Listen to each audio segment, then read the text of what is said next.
نحمدك يا الله ونصلي ونسلم عليك يا رسول الله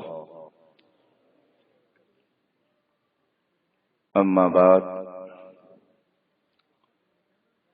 أعوذ بالله من الشيطان الرجيم بسم الله الرحمن الرحيم وأنتم الأعلون إن كنتم مؤمنين صدق الله العظيم وصدق رسوله النبي الأمين الكريم ونحن على ذلك لمن الشاهدين والشاكرين والحمد لله رب العالمين.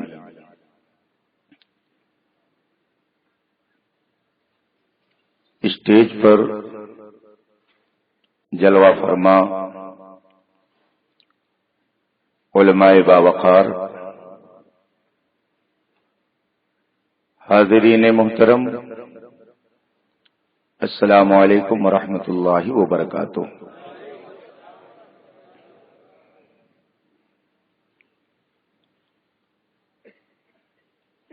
آج کا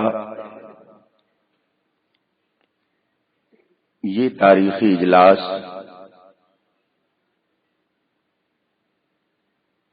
جس میں ہم اور آپ شرکت کی سعادت حاصل کیے ہوئے ہیں،